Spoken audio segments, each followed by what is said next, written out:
Les récifs coralliens sont un des écosystèmes les plus complexes, fascinants et fragiles de la planète. Un des plus indispensables aussi à l'équilibre de la nature.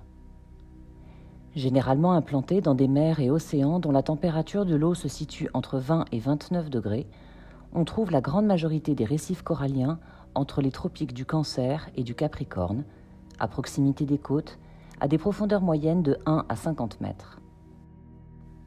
L'ensemble des récifs ne couvre qu'environ 0,25% de la surface du sol océanique, mais il abrite plus de 25% des espèces de poissons et plus de 2 millions d'espèces marines qui viennent pour se reproduire, se nourrir ou trouver un refuge contre leurs prédateurs. Nurserie de très nombreuses espèces, les récifs coralliens ont également un rôle de rempart contre la houle, et par conséquent, ils protègent les côtes des inondations et de l'érosion. Ils sont en outre une source de revenus pour les communautés locales. En effet, c'est grâce aux récifs que se forment les plages paradisiaques, que les zones de baignade sont calmes et protégées, que l'on peut s'émerveiller de la richesse et des couleurs des fonds marins.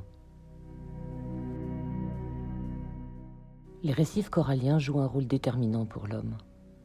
Pourtant, nous avons déjà perdu près du tiers des récifs de corail dans le monde, et 60% de ceux qui restent sont menacés de disparition dans les 30 prochaines années.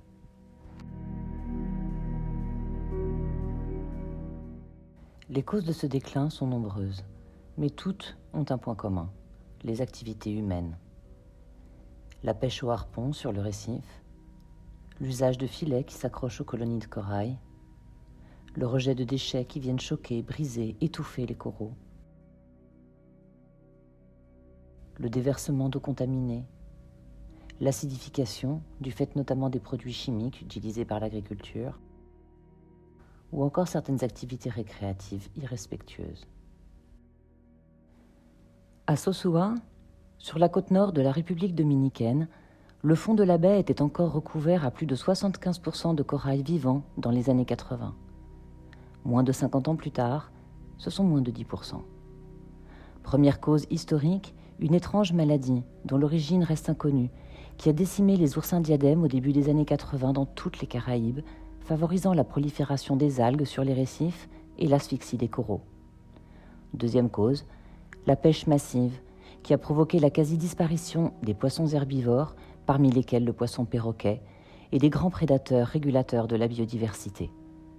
Le déséquilibre de la biomasse favorise la prolifération des mollusques et poissons corallivores, dont les attaques sur les colonies peuvent conduire en quelques semaines à la disparition d'un corail centenaire. Pour lutter contre ce qui semble une fatalité, nous agissons concrètement en actionnant plusieurs curseurs. La restauration du récif par la création de structures artificielles sur lesquelles les coraux peuvent se développer.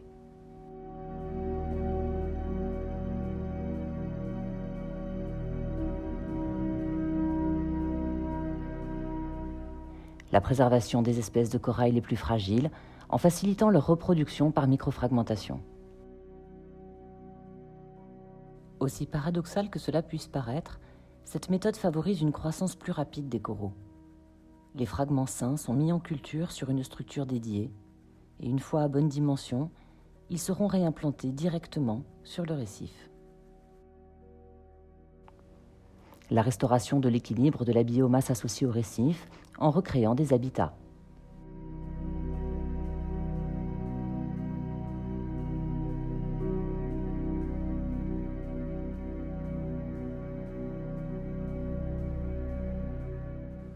La lutte contre les prédateurs du corail qui dévorent les polypes et transmettent des bactéries aux colonies. La lutte contre la pêche sur le récif, quelle que soit la forme qu'elle prenne.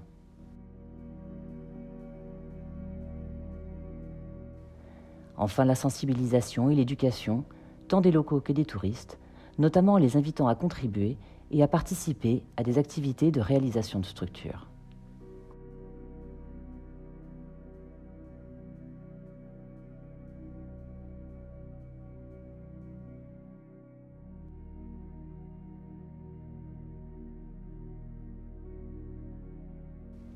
Des récifs sains, c'est une côte protégée et l'assurance d'un développement économique durable pour la communauté locale.